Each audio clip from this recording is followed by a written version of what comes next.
Hello, everybody. Thank you so much. Thank you. Everybody have a seat. Have a seat. Well, welcome to the White House, everybody. Thank you. Yeah, picked a nice day to visit. And I want to thank Satya not only for the introduction, but also for the great work Microsoft is doing on behalf of working families. It is critical that we recognize that government has a role, but community, business, faith groups, civil society, we all have a part to play in making sure that everybody's got a fair shot in this society. I want to thank all of our guests, including Congresswoman Sheila Jackson Lee, who is a longtime believer of these issues from the great state of Texas. Every so often we bring together a group of ordinary people from across America who are making extraordinary contributions to their communities. They're not doing it with a lot of fanfare, but they are driven by a simple desire to make things better, one step at a time. And I suppose this is my bias as somebody who worked in communities for quite some time, even before I went to law school. A strong belief that change happens not from the top down, but from the bottom up. And so we call these folks champions of change. You help us raise our own ambitions by showing us what is possible. You create models and templates for success in expanding opportunity or increasing equality or promoting diversity and tolerance. And as a consequence, we learn from your experiences and we draw inspiration from what you've achieved. And days like this give us a chance to say thank you. So today we honor 12 champions who've helped make our nation move forward in a particular area, and that is supporting working families in a 21st century economy. In thanks, partly to the decisions that we made early in the worst financial crisis in our lifetimes, our businesses have now created more than 12 million new jobs over the past 5 years.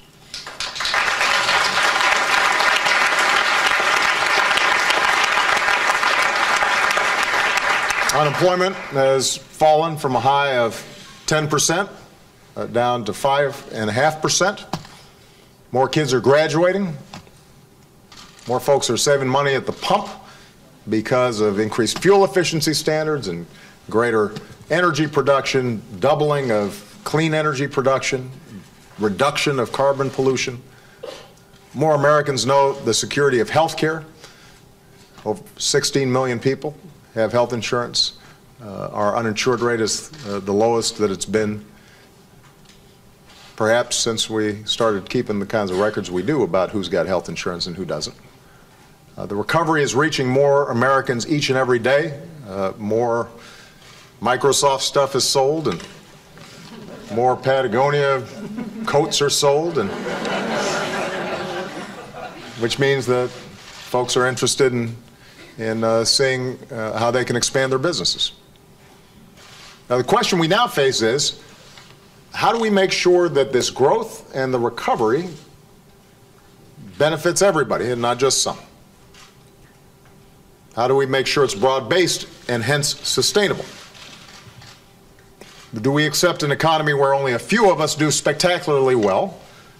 Or do we want an economy that generates rising incomes and chances for everybody who's willing to put in the effort? And in case you weren't sure what the right answer was,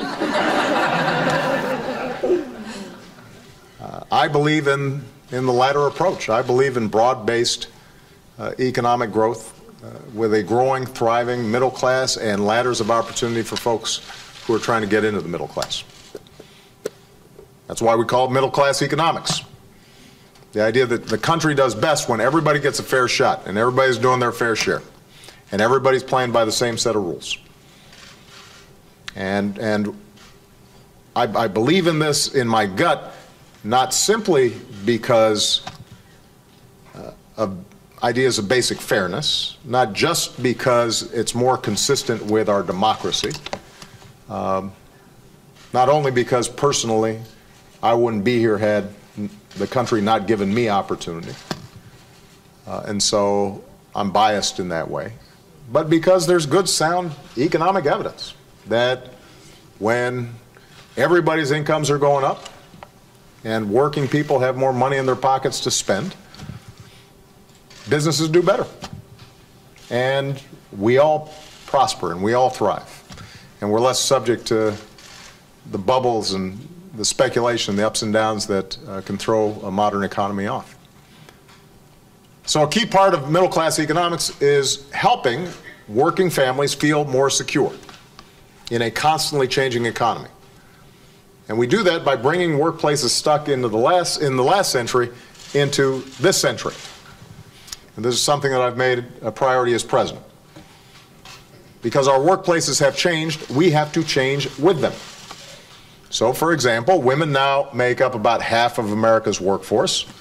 More women are their families' main breadwinners than ever before. But our policies haven't completely caught up to that reality. We are still the only advanced country on earth without paid leave. So when a baby arrives, there have been a lot of babies in the White House lately. See, we got another one coming right here, right in the front row. So when a baby arrives or an aging parent gets sick, too often workers have to make gut-wrenching choices about whether they can afford to be there when their families need them most. Too many women face unnecessary difficulties on the job, like the difficulty of being paid less than a man for doing the same work. That's a difficulty.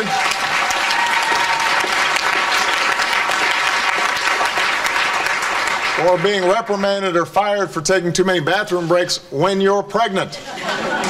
Clearly, that's a man making that decision, because they don't have 5 pounds of kicks pressing down on their bladder. Or being forced to take leave when they're still perfectly capable of doing their work. Women can't even depend, by law, on getting a paid day off to give birth. So yesterday I traveled to Charlotte for a conversation with working women about the issues they care about most. Heard a lot about the wage gap and how it impacts families. And as I pointed out, ensuring equal pay for women is a no-brainer. There's some things that are really complicated. Satya and I had lunch before we came out here, and we were talking about some very complicated issues around sort of the future of technology. And paying women the same as men for doing the same job, that's not hard. That's not hard. And it's not a women's issue. As I said yesterday, right now Michelle's not getting paid anything, and she points that out. But before we got to the White House, when she was working, I wanted her to get paid the same as a man did. Because if she was getting paid, that money accrued to our account, just as her expenses accrued to our account. So there's a family issue. And obviously as a dad, this is personal for me. Because when Sasha and Malia start their careers, the idea that they'd be treated differently as somebody's sons is unacceptable. And in today's economy, having both parents in the workforce is an economic reality for many families. And yet, in 31 states, high-quality child care costs are higher than in-state college tuition. Down in North Carolina, where we were yesterday, average cost of child care, $16,000. If you're making 50, which is middle class, that's hard to manage. Mom and dads deserve to be able to focus on work when they're at work, because they've got a safe place for their kids to learn and to grow, and it doesn't cost them an arm and a leg. So things like paid leave, paid sick days, child care, equal pay, these are family issues and these are economic issues. Sometimes in this town they're treated as women's issues or side issues. we have to recognize them for what they are. They are national economic priorities. At a time when women are playing a bigger role in the economy than ever before, anything that holds women back holds back the entire country. When women succeed, America succeeds. That's my belief.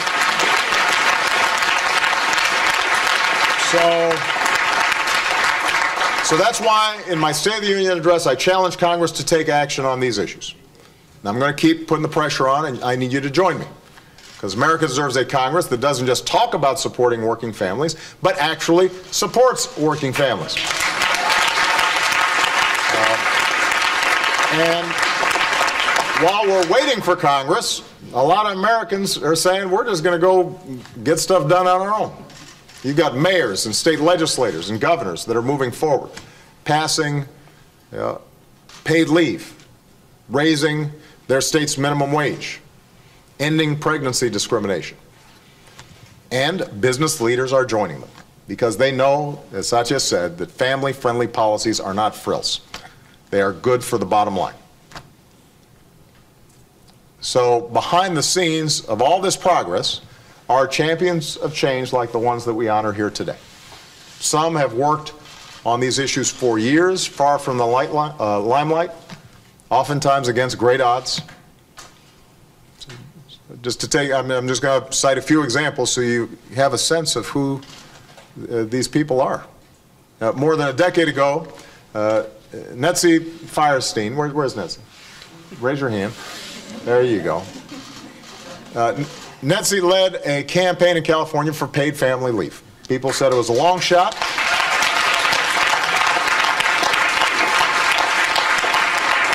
But in 2002, California became the first state in the nation to guarantee that workers can take time off to care for a family without losing their whole paycheck. And 13 years later, only 2 other states have done the same. But Netzi's proved that it's possible. California's growing. Businesses are being created. Not only is it possible, it's the right thing to do. It's patriotic. We should learn from her example and get those numbers up. We need more states to join in.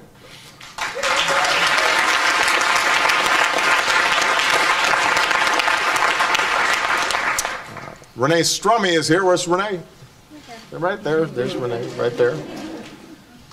Renee lobbied North Dakota to require that employers extend reasonable accommodations to pregnant workers, like being able to sit instead of stand or take more frequent water breaks.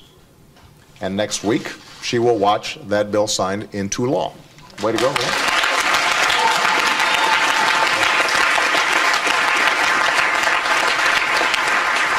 A few years ago, Rashonda Young joined her family's business in Waterloo, Iowa. I know Waterloo. First day of my campaign, or was it the second day? It was the second day. Second day of my campaign, I was in Waterloo, Iowa. It's a great town. I'm sorry, I got interrupted. And so she discovered that the women were paid less than men for doing the same work. And so, as she puts it, she stuck her neck out, had some uncomfortable conversations with her old school dad, and today, thanks to Rashonda, the family business pays workers fairly. And so, Rashonda, thank you. And Rashonda, if I'm not mistaken, turnover's gone down, and employee loyalty is up since they made this change, and the business is doing well. Selling popcorn, right? Yeah.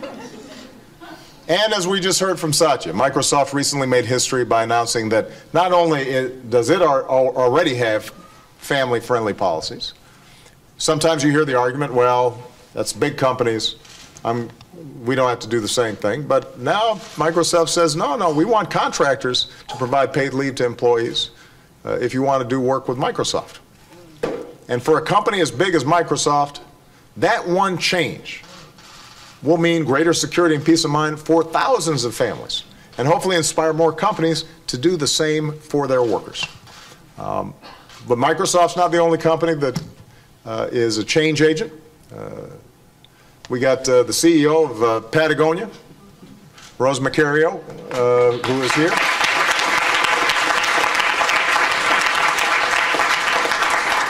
Patagonia sounds like a cool company to work for, by the way. And you get, I assume you get a good discount on good, nice gear. But in addition to the nice gear, it offers its new mothers and new fathers 2 months of paid leave. And they have a child care center on site at their corporate headquarters. So employees can take paid time off to volunteer for a cause that they believe in. They can spend time at their children's school. People don't have to choose between paying the bills and seeing their kids shine in the class play. And that means that that worker will do whatever it takes to help the company succeed the next time out, because they know that Rose and others at the very top are looking out for them. So not only do we have grassroots activists as champions of change, we also have CEOs who are champions of change and small business leaders who are champions of change. And I do hope that business leaders across the country follow their example. These companies are making the business case for supporting working families, showing that it's good for the bottom line. The key to staying competitive in the global economy is going to be our workforce. And the government has a role to play in making sure that we're providing great education at the start, more affordable access to college. But family-friendly policies like these can attract brilliant, hard-working talent. We shouldn't have to choose between rewarding work and raising a family. And we got to fight for that change. Right now, there are too many talented people who are being sidelined. There are too many hardworking people being held back. We make it too hard to both work and have a family. These champions of change have made a difference in this area. Netzi and Renee, they did not give up. Rashonda was willing to endure a little tension. Families across the country are better off because of their efforts. So, to all of you, these champions on stage, we thank you for your commitment to American families. We thank you for your vision and your determination. And as long as I have the privilege of being president, I will be right there with you, shoulder to shoulder. And that goes for the advocates and business leaders and elected officials across the country who are, as we speak, working to give all of our citizens the chance to pursue their dreams. That's what this is all about. That's what I intend to keep fighting for. I could not be prouder of you. Give them a big round of applause once again. God bless you. God bless America. Thank you. Good job.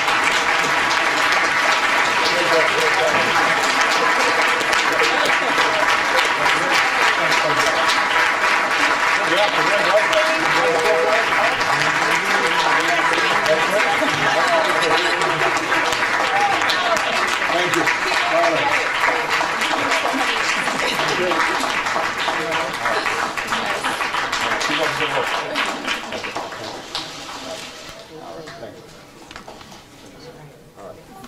Okay.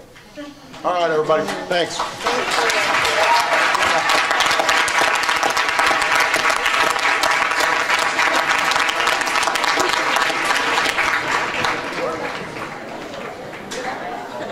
Come on, this way. Just give us a second. That concludes our program today. Thank you so much, everybody, for coming.